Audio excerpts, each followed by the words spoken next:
Guest अध्यापक नीति के विरोध में जिला चंबा के युवा अब सड़कों पर उतर आए हैं। गुरुवार को युवाओं ने एकत्रित होकर जिला मुख्यालय चंबा में आक्रोश रैली निकाली।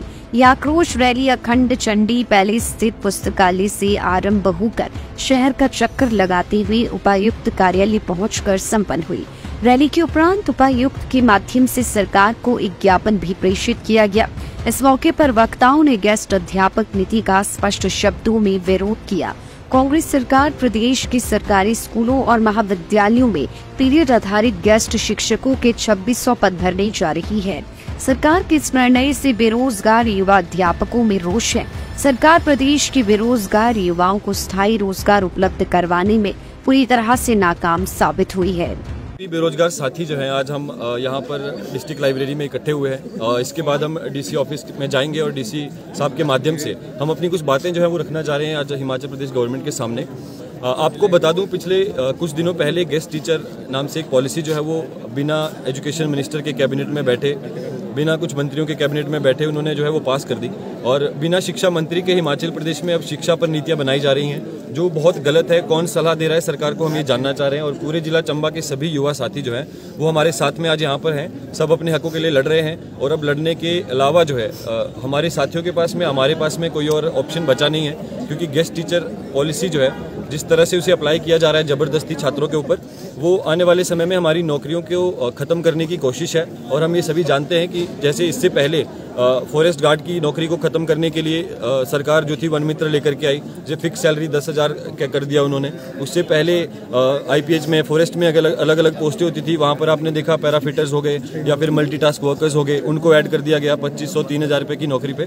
तो हम ये चाहते नहीं है बिल्कुल भी। और आप देखेंगे पिछले 1 साल से चयन आयोग जो है वो बंद पड़ा है हिमाचल प्रदेश में, उसे अब सस्पेंड कर दिया गया था और आज तक उसका जो है दोबारा से शुरुआत जो है की नहीं गई है। 1 साल से एक भी भर्ती हिमाचल प्रदेश में अच्छे तरीके से हुई नहीं है। जैसे आप कहते हैं कमीशन बेस्ड या फिर आप कहीं सामने के दरवाजे से भर्ती हो, हमेशा जो है बैकडोर एंट्रीज जो है लगातार हो रही हैं जिसमें अपने लोगों को फायदा पहुंचाया जाता है और ये हम सभी जानते हैं। लेकिन युवा साथी जो हैं अब बिल्कुल भी इस चीज़ के लिए तैयार नहीं है कि हमारे साथ में जो है इस तरह की बातें हों और बैकडोर एंट्रीज जो है लगातार अलग अलग नौकरियों में की जाएं।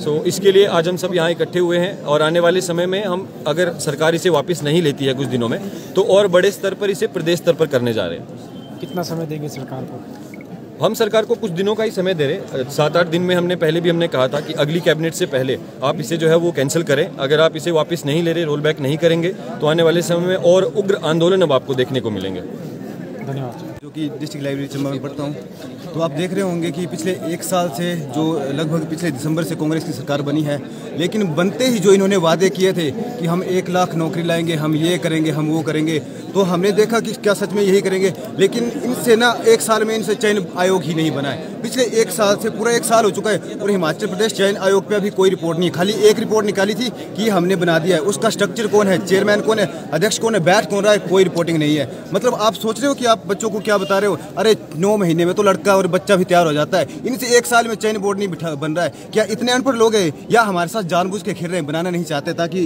देश का युवा जो इस तरह से रहे, मतलब मेंटली परेशान रहे। ऊपर से अभी 2 दिन में क्या किया इन्होंने, एक गेस्ट फैकल्टी की टीचर की अनाउंसमेंट कर दी कि अब से होगी गेस्ट फैकल्टी। अरे ठीक है होगी, लास्ट एग्जाम कब हुआ था जेबीटी का? 2019 में।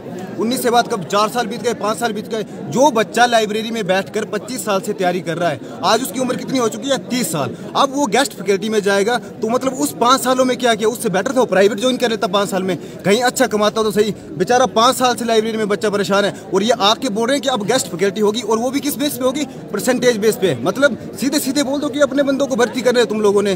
गेस्ट फैकल्टी की पोस्ट लाने का मतलब ही क्या बनता है? मतलब जो युवा पिछले 5 साल से बैठकर सिर्फ इसलिए पढ़ रहा है कि एक जेबीटी या टीजीटी या पीजीटी का कमीशन आएगा, एक जोए का पेपर आएगा, जब वो पेपर नहीं आ रहा उसके पढ़ने का मतलब बच जाता है कोई? आज सरकार सिर्फ अपना देख रही है। जब इनको अपना कुछ बढ़ाना है, जब अपना कहीं घूमना है तो ये हेलीकॉप्टर में घूम रहे हैं। लेकिन जब युवा की बात आ रही है तो गेस्ट टीचर रखने हैं, तब इनको जो भी आप देख लोगे बैकडोर एंट्री जेईई की भी हो रही है, लेकिन बताया नहीं जा रहा। जेईई इन्होंने नाइलेट के थ्रू रख लिए हैं प्राइवेट, तो वो लोग जो मतलब पढ़ रहे हैं पिछले 5 साल से, उनका क्या उनका भविष्य दिख रहा है कहीं? हिमाचल में सबसे युवा बेरोजगारी की बुरी हालत आज की डेट में हो गई है, और हम ये सरकार से ये दरख्वास्त करते हैं कि जल्द से जल्द अपनी पॉलिसियों को सुधार लें। जो अपने वादे किए थे उतने नहीं निभा पाओगे तो कुछ तो निभा दो, टेस्ट तो निकाल दो, चयन बोर्ड तो बना दो। जो पॉलिसी, जो एग्जाम ऑलरेडी सिलेक्टेड है 965 939 ऑलरेडी फाइनेंस से अप्रूव है, एग्जाम होने थे इनके, तुमसे नई भर्ती नहीं हो रही। तुम ये एग्जाम तो ले लो, तुम 817 को तो कोर्ट से निकाल दो, तुम उसकी तो डिसीजन कर दो।